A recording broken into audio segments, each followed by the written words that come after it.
Okay, I want to take a fresh approach because trying to keep in mind like that the first email that you sent when getting back into this, talking about how you got to deal with hand weakness, and I'm wondering if that's maybe affecting some stuff. Um, the strumming it shortened up again to where the faster you got in your video, it was turning into just hitting the root note again and not doing full strums. So I want to try something a little different, and we got the same chord progression happening 4 times with increasing amount of times that we play. Now the purpose of this is I want you to really remember what the different rhythm values are. And what I want to do moving forward, we'll stick with some chord stuff for right now, eventually getting to single note things again. But we'll get a little more complicated in what the rhythm structure is. And as far as, how fast to play any of this stuff, I want you to pick the speed you feel good with. This is currently at 100 beats per minute. You can do it slower, you can do it faster. It's fine. I just want you to have some fun with this while learning about this stuff, being able to retain the information. So this way, when you are trying to learn something or even write your own thing, you got a better understanding of what all the rhythmic values are. And as far as getting things up to speed and whatnot, it's just that whole metronome approach that I'm about. And just a matter of really needing to just push it harder and harder and harder and harder. Of course, where was I going to go with that? I don't know. Sometimes my brain doesn't work very well. I go and try and say a thing, and then it just goes, and it doesn't come out very well. Anyway, so here, this is the big stuff I want you to take away from it. What are we working with here? The first line is all whole notes. So some of this is going to be a review, so I apologize if I'm repeating myself too much on these things, but I just want to make sure that you have all the information you need to get the most out of these things, because you will see this stuff in music that you're trying to understand, figure out, play. And again, if you are trying to write your own stuff, the better you understand the music, like note values and whatnot, you got a better chance of inputting your own stuff in Guitar Pro, or even just recording your own stuff. Because if you're able to count the things that you write and understand the rhythm of what you are writing, much better chance of recording it for sure. Basically, the more you understand the stuff, the better off you are to be able to do what it is that you want. So the first line, all whole notes. And also want to point out, if you haven't listened to it already, the guitar profile, I do have bass and drums for the whole thing. You got to count in at the beginning, so you don't need the Guitar Pro count in. Don't need the Guitar Pro metronome either. You can have it on if you want, but I think it'll sound better with it turned off. So the drums get, kind of like what we did a couple weeks ago, the drums get more energetic as things progress, because we're strumming more, so more energy is happening. I felt that was appropriate there. So yeah, anyway, the highlighted line right now, all whole notes. And remember, a whole note is just that open circle. So that means 4 quarter notes long. And we're in a 4/4 time signature, which means we have 4 quarter notes that fill up the bar.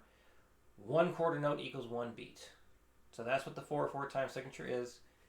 4 quarter notes fill up the bar or measure. 1 quarter note equals 1 beat. And a whole note equals 4 quarter notes long. That's what a whole note is always going to be, 4 quarter notes long, okay? So in a 3/4 time signature, we cannot have a whole note because we need space for 4 quarter notes. All right, so yeah, that lasts all 4 beats, every single chord here. So when you're playing this stuff, what you really want to focus on is making sure you don't change chords too early, you don't cut off chords too early. You got to really focus on good solid timing, waiting for that new beat or the new bar to come in. You want to change chords on beat 1, not before it. You don't want to change chords to get over to beat 1. You want to change chords when beat 1 comes in. So we want these chords to ring out as long as possible before we go to the next one.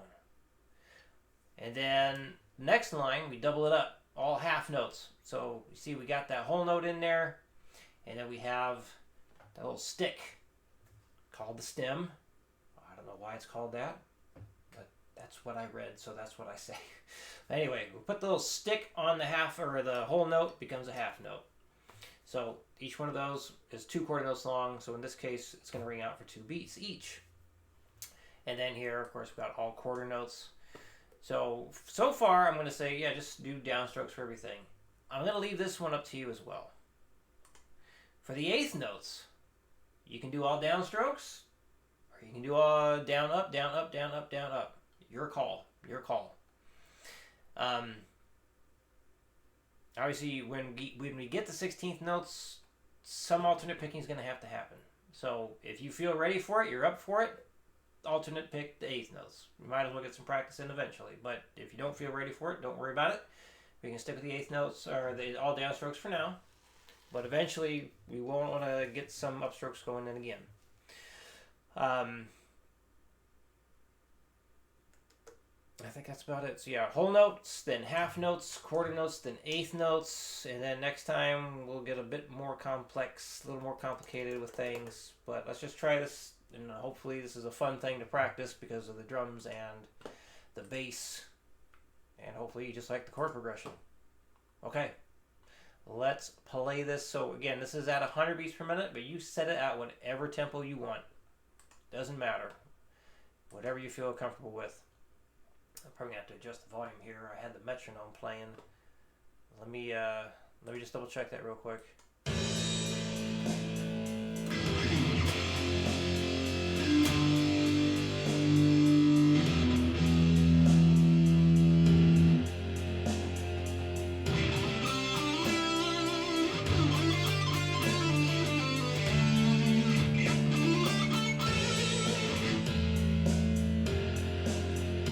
Yeah, you can even practice improvisation over the top of this thing if you'd like. All right. From the top, here we go.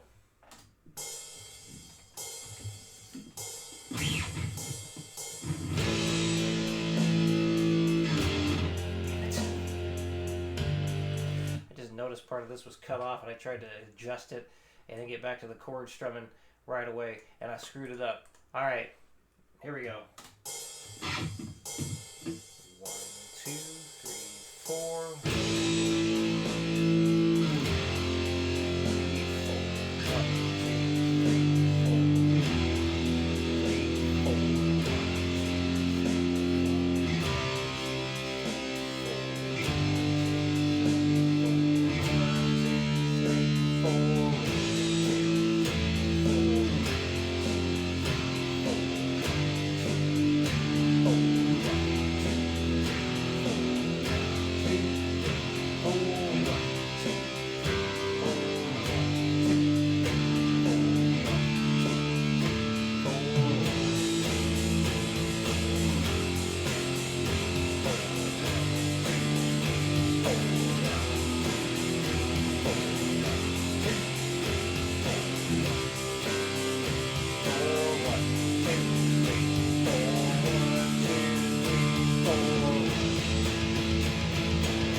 So again, you set the tempo. Change it to whatever you'd like.